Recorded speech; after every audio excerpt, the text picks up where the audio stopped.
Hello, everybody. So, this week, the new Ghostbusters comes out, and that means it's time for us to talk about something really important Star Trek.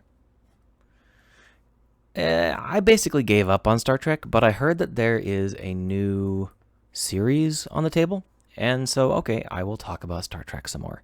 Been a while since I've talked about Star Trek. I don't think I've talked about it on YouTube yet, but it has a very unique place in my heart. I have read tens of thousands of sci-fi stories, and I have seen many, many sci-fi movies and sci-fi series, and Star Trek stands head and shoulders above the rest for a couple of interesting reasons. And when I say Star Trek, let's be clear, I'm talking about really old Star Trek. I'm talking about the original series and the Next Generation. I have very little love for Voyager or DS9 as Star Trek. I think that they have some really good episodes and their actors are fantastic. But in general, I don't find them to be very Trekky. And I know that's kind of silly for me to say because, the body of work, I'm saying, well, half of that work is not Star Trek. I'll explain. I'm not actually saying it that strictly. I'm just going to explain what the heart of Star Trek is to me. But just so we're super clear, the newest movies are trash. They're total trash. I guess they're okay action movies if you like throwing up, but they are not Star Trek. They are trash. And if that opinion really bothers you, you probably will write me a nastygram in the email in the section below, and I'll have YouTube filter it out. So what made Star Trek unique? Well, a big part of it was the fact that the original series, they were largely written by actual published sci-fi authors with real accolades behind them, like Ray Bradbury. It's hard to have a bad series when you have superstar writers, but it wasn't just that. It was also what was known as the Roddenberry box. Now, if you're familiar with Star Trek, you already know what this is, but for everyone else, I'll describe it briefly. Roddenberry was inventing a culture. And the culture in the future was better than the culture we have today. He was trying to promote inclusiveness and growth as people, and he was trying to make a world that was better than the world we're in now. And he did that by taking all of his many flaws and saying that nobody in the Federation would do any of them. So nobody in the Federation drinks. Nobody in the Federation uses money. Nobody in the Federation cheats on their wife. Nobody in the Federation interferes with third parties or anything like that. They don't go and conquer people. They just visit. And nobody in the Federation has interpersonal conflicts. So this last one is the big one. Interpersonal conflicts are the beating heart of basically every kind of story. Whether it is a trashy soap opera or highfalutin sci-fi or whatever kind of script you're going to talk about, the beating heart is the people, the leads, arguing with each other and learning to trust each other and grow together. A good example of that is Firefly. None of the crew really gets along. Mal and Inara don't get along, and River and her brother don't get along with anyone else. And then you've got that dipshit with the gun. He doesn't get along with anybody. And you got Book, who kind of gets along, but he's super weird. People don't really know what to think of him. So the whole point of that show was all of these weirdos are together, and they're brought together and formed into a group by the pressure of what they're undergoing. And that doesn't mean that Firefly is bad. Far from it. I liked it. But it does mean that Firefly uses the same foundation as nearly every other show. You got a lot of people, they don't really get along, they learn to get along. That's not what Star Trek was about.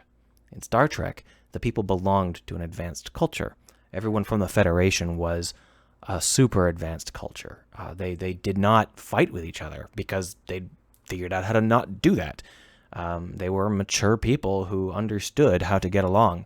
And sure, it was threadbare at times. You yell at Wesley from time to time, and maybe Bones calls Spock a cold-blooded, green-blooded doofus or whatever, but it was never the driving heart of any of the plots. None of the ones that were acceptable, at any rate. A couple snuck through here and there, and the movies, of course, often featured them. But in general, you couldn't have any interpersonal conflicts driving the plot forward, not among the main crew.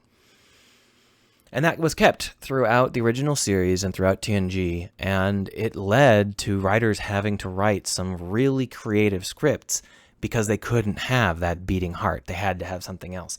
So instead of having interpersonal conflicts, you would have personal conflicts, or you would have attempts to figure something out, or to explore, or do these other things. And this led to a lot of situations where the crew would explore what it meant to be in their universe, whether that's Data trying to be human, or whether it's Captain Kirk trying to figure out how to rescue his worst enemy from a pack of tribbles. All of that stuff grew from this fact that they just could not have interpersonal conflicts. Unfortunately, this barrier wasn't perfect, and it is possible to write many scripts that don't have interpersonal conflicts. And there are a couple of kinds of those scripts. There are a couple of reasons why you don't have interpersonal conflicts. A, you're mature. And this was the one that was intended by Roddenberry. He wanted his crew members to be from this mature culture. So Kirk and Spock, they didn't get pushed together by circumstance and have to learn to trust each other through the fires of an endless war against a time-traveling clone or whatever. That wasn't the point. Kirk and Spock worked together very well because they were both from a mature culture. They were on the same bridge, and therefore they could work together. That was the point. They had to learn how to really like each other, but they didn't have to learn how to get along. They got along. They're both mature people, or at least they're from a mature culture. And I keep making that distinction because it's important. If you're from a mature culture, then you have a really strong foundation to fall back on. So, you've got Kirk, and he's sitting here at his captain's chair, and he's going, Spock, I think that we should blah, blah, blah, blah, blah, blah, blah, blah, blah, blah, blah, blah. And, and Spock is like, Captain, that would be highly illogical. We should really do something like blah, blah, blah, blah, blah, blah, blah, blah. And they don't really have a personality that's very interesting.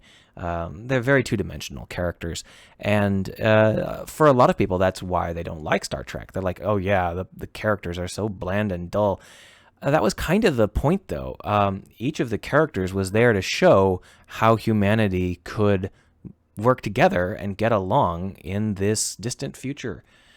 So each of the characters was this kind of stereotype on purpose. And the captain was the hot-blooded American, and Spock was the cold, logical scientist nerd. And each of the characters had their own stereotype, whether it was super obvious, like Chekhov being Russian, or whether it was more subtle, like Spock being a stand-in for all scientists.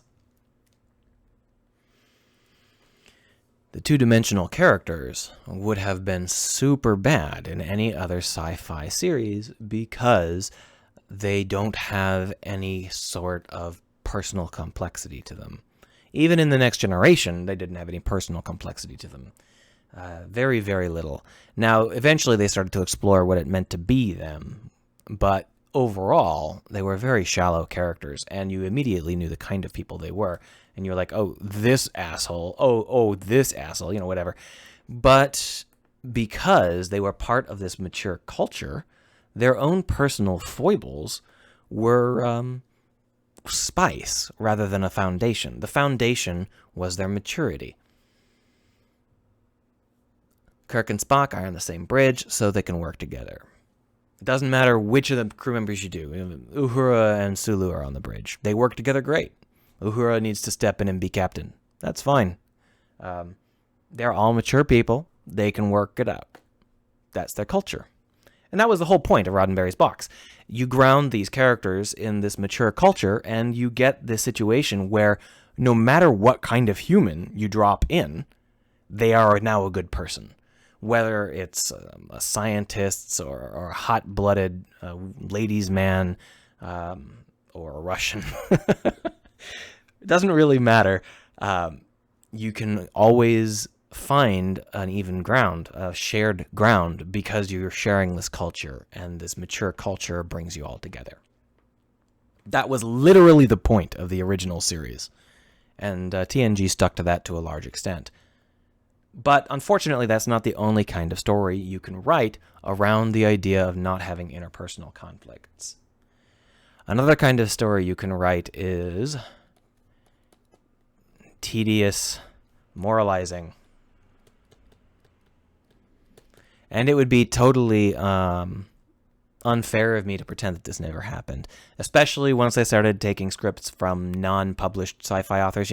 Once they wandered away from the Ray Bradburys, they got a lot of scripts that were tedious, moralizing, and that's especially true in the movies, and that's just awful. But I wouldn't say that this is a flaw of Star Trek fundamentally. It's just that these writers were bad. You're going to have bad episodes. You're going to have bad movies. And the tedious moralizing is how that badness started to show in the era of the Next Generation. But I would have taken that over what actually ended up happening.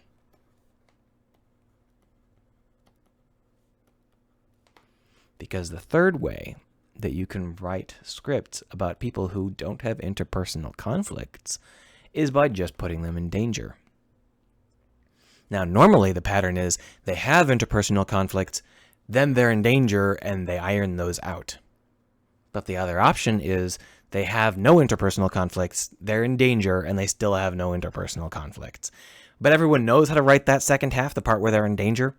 Everybody knows how to write that part. So obviously, it gets around the no interpersonal conflicts clause. All you do is leave out the first half where they have interpersonal conflicts. So it's like an easy script to write. It's almost like writing half a script. Wait, it's exactly like writing half a script.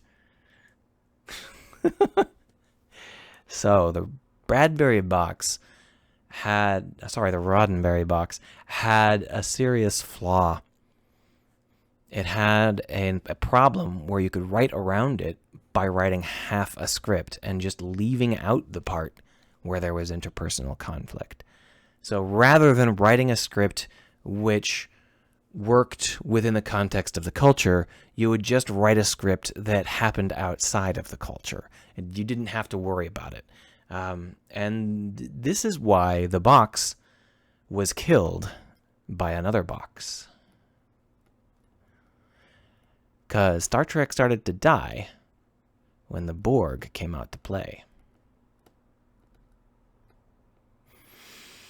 See, the Borg are an ultimate threat. In the Star Trek universe, there are really no other threats on par with the Borg. Later on, they started to really introduce some silly stuff, but in main series Star Trek, the Borg are really the big danger. The problem is that if you were in danger, you don't have to worry about interpersonal conflicts because there's not enough time to actually worry about them. But that means that you're not going to actually have any of the personal stuff at all. You're just going to leave it all out, and you're going to end up with a threat that you have to fight. And this became the standard in the later series. The idea was that you have a threat. And if you remember watching DS9, you might remember that in the first few series, DS9 was about living on DS9. And then it became about the overwhelming threat that DS9 was always under. It's easier to write those scripts, but they're only half a script because you can't write the interpersonal conflict that makes that heart beat. Of course, eventually they just threw away the box, and now there's plenty of interpersonal conflict. And, Spock punches people while shouting, because that's interpersonal conflict. But that's pretty trashy. It's not Star Trek. If you want to write about interpersonal conflicts, there are literally an infinite number of other IPs that you could write about. And it's a shame that Star Trek went this route. It became so watered down that you can't even tell that it's Star Trek anymore, aside from the fact that the ships have saucers. That's Star Trek. So, in my opinion, this is what kills Star Trek. If you're constantly under overwhelming threat, there's no chance for you to be an individual. Normally, the point of those scripts is that your individuals are shitty, and they need to learn to be less shitty, and they do that because the danger is too great for them to continue to be shitty. In Star Trek, that's not the case. The people are not shitty. They're in a culture that is mature, a culture that understands how people should just work together. You work together even if there's no danger, because working together is what you do. That's the whole point of Star Trek. When you apply a constant danger, constant pressure, that stops being a factor. That stops being a thing. It's just unimportant. And that's what kills Star Trek. So, obviously the new movies are shitty by this particular measuring stick. The new movies are about being in constant danger. They're about personal conflicts between Spock and Kirk. They're about learning to be buddies through adversity. They're about shitty people learning to work together, and that's just not Star Trek. The question is, this new series.